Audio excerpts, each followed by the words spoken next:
Bardoli Pradesh chamber of commerce દ્વારા આયોજિત mega food festival 2026નું દબદબાભેર ઉદ્ઘાટન સર્ધન ગુજરાત ચેમ્બર ઓફ કોમર્સના પાસ્ટ પ્રેસિડેન્ટ વિજય મેવાવાડા તથા ટ્રેઝરર મિતેશ મોદીના વરદ હસ્તે કરવામાં આવ્યું।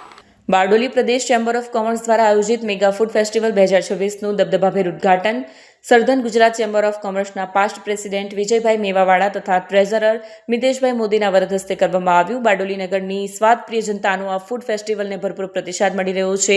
તારીખ 17, 18, 19 અને 20 જાન્યુઆરી સુધી ચાલનારા સ્વાદના મહામહોત્સવમાં લગભગ 100 જેટલા સ્ટોલ્સ મારફતે વિવિધ સ્વાદિષ્ટ વાનગીઓનો રસથાળ પીરસવામાં આવી રહ્યો છે।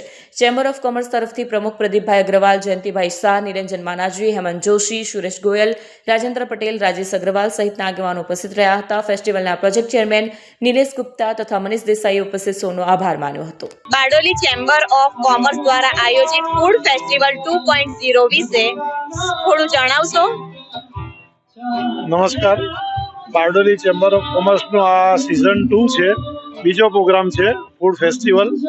ફૂડ ફેસ્ટિવલનો મેઇન હેતુ અમારો ઘરગથ્થુ લેડીઝોને ઉત્થાન માટે કે લેડીઝો જે ઘરગથ્થુ બનાવે છે તો તેને અમે માર્કેટમાં લાવીને મૂકી શકીએ અને માર્કેટમાં એની વેલ્યુ એડેડ ફૂડની વેલ્યુ થાય એટલા માટે અમે આ સિઝન 2નો ધ્યેય છે અમારો। ફૂડ ફેસ્ટિવલ 1.0 કરતા આ વર્ષે શું ખાસ નવીનતા છે? આ વખતે ફૂડ ફેસ્ટિવલની અંદર ઘરગથ્થુની અંદર ડાંગી વાનગીઓ પણ છે, વેલ્યુ એડેડ વાનગીઓ પણ છે અને સાથે સાથે આ ફેસ્ટિવલ શરૂ કરવાનો મુખ્ય હેતુ શું છે? મેઇન હેતુ જ મહિલાઓ જે ઘરગથ્થુ બનાવે છે એ માર્કેટની અંદર એમનો પ્રચાર પ્રસાર થાય અને લોકો એ વસ્તુ આરોગ્ય માટે પણ સારી હોય ને આરોગ્ય એ હિસાબે જ અમે આ કરીએ છીએ। મેઇન અમારો હેતુ એ જ છે। અહીંયા કોઈ પણ મોટે ભાગે 70% સ્ટોલો ઘરગથ્થુ છે, 30% જ બ્રાન્ડેડ સ્ટોલો છે। બ્રાન્ડેડ સ્ટોલો લાવવા પાછળનો હેતુ એટલો જ છે કે 70% લોકોને એનો સપોર્ટ મળે એટલા માટે। ફૂડ અને સંસ્કૃતિ અહીં કયા કયા પ્રકારની વાનગીઓ લોકો માટે ઉપલબ્ધ છે? અહીંયા લોકલ તો ખરી જ, અમારે જે બારડોલી તાલુકાની મોટે ભાગે પાઉંભાજી હોય છે કે ઇટાલિયન પોતપોતાની રીતે વેલ્યુ એડેડ ટેસ્ટ ઉમેરીને બનાવતા હોય તે પણ હોય છે। સાથે અમારી મેઇન અમારે 3-4 સ્ટોલ ડાંગથી પણ આવેલા છે જે ડાંગી વાનગીઓ બનાવીને આદિવાસી વાનગીઓ છે જે લોકો એના લોકો તથા એનઆરઆઈ લોકો બહુ મનથી વખાણીને ખાતા હોય છે મોટે ભાગે। તમને આવો વિચાર ક્યાંથી આવ્યો કે ફૂડ ફેસ્ટિવલનું આયોજન કરવામાં આવે? અમારે ત્યાં બારડોલીની આસપાસના લોકો એનઆરઆઈ લોકો છે અને એનઆરઆઈ લોકો ઘરગથ્થુ વસ્તુઓ ઘણી બધી પાર્સલથી મંગાવતા હોય છે। મોટે ભાગે બારડોલી, કામરેજ, પલસાણા એ બાજુના એરિયાની અંદરથી લોકો પાપડ છે, પાઉંભાજીના મસાલા છે, રેડીમેડ શાકભાજી છે એ બધું અમેરિકા માટે મંગાવતા હોય છે।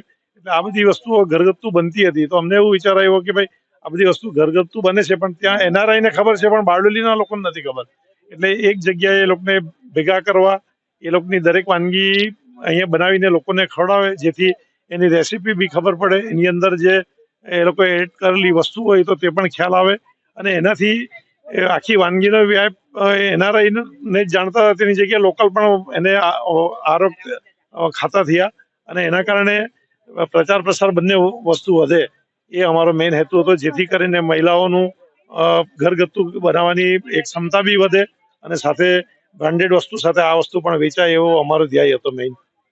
આ કાર્યક્રમને સફળ બનાવવા માટે તમને કોનો સહયોગ મળ્યો? અહીંયા મોટે ભાગે આપણે સુરત જિલ્લાની અંદર એક તો સુમૂલ હોય છે તો સુમૂલનો સહયોગ અમને હંમેશા મળતો હોય છે અને એમની જે ડેરી પ્રોડક્ટ છે કે ચોકલેટ પ્રોડક્ટ છે, એ લોકોની ચા છે, એ બધું અહીંયા સ્ટોલ ઉપર મળતું હોય, બ્રેડ છે, એ બધું લોકલ લેવલે મળતું હોય તો લોકોને ખ્યાલ આવે કે આ લોકો આટલી વસ્તુ બનાવે છે। બીજું અમારે ત્યાં વિમલ એગ્રો કરીને છે અને સ્વાદ બ્રાન્ડ છે, એ બ્રાન્ડની વસ્તુ મોટે ભાગે ફોરેનમાં ચાલતી હોય છે પણ અહીંના લોકોને ખબર પણ નથી હોતી, પણ હવે એ લોકો લોકલ માર્કેટમાં બી આવ્યા છે ને એ લોકોની જે 200 થી 250 આઈટમો બનાવે છે અને એ આઈટમનું બી ડિસ્પ્લે પણ અહીંયા મૂકેલું છે। અમનો સહયોગ હંમેશા અમારી સાથે હોય છે। Vijay Mewawala, immediate past president southern Gujarat chamber of commerce and industries. સર્વપ્રથમ તો આપ સર્વેને અભિનંદન કે આવા ફૂડ ફેસ્ટિવલ 2.0 આ બારડોલીમાં આયોજન કરવામાં આવ્યું છે અને એમાં 70 સ્ટોલ જો આમાં પાર્ટિસિપેન્ટ થતા હોય એ ઘણી મોટી વાત કહેવાય અને આવા એક્ઝિબિશનો વારંવાર થાય અને આ પ્રોત્સાહન મળે આ જો ફૂડ ફેસ્ટિવલમાં જે લોકો સ્ટોલ રાખ્યા છે તે લોકોને, અને એનો પ્રતિસાદ વર્ષ દરમિયાન એ લોકોને સારો મળે અને આવનારા વર્ષમાં નવા આવા સ્ટોલો બી ઉમેરાય અને 70 ને 140 સ્ટોલ થાય એવી અમે અપેક્ષા રાખીએ છીએ કે હજુ આ ફેસ્ટિવલ આવા મોટો થાય. અને આનું જોઈને એવું લાગી રહ્યું છે કે બારડોલીમાં, એમ લોકો કહે છે બારડોલી નાનું છે, ગામડું છે, પણ બારડોલી NRI નું શહેર કહેવાય છે. અને અમારા ટ્રેઝરર સાહેબે કીધું તેમ બારડોલી એ પૈસા પાત્ર લોકોનું શહેર છે. માટે આ શહેરમાં બીજા ઘણા બધા એક્ઝિબિશનની ઓપોર્ચ્યુનિટી અમને દેખાઈ રહી છે કે હજુ ચેમ્બર ઓફ કોમર્સમાં પ્રદીપભાઈ છે અહીંયા પ્રમુખ, અને પ્રદીપભાઈ બી જાણે છે, અમારા ચેમ્બરના પણ પ્રદીપભાઈ સભ્ય છે. પ્રદીપભાઈ જાણે છે કે એક્ઝિબિશનો કયા પ્રકારના થઈ શકે છે.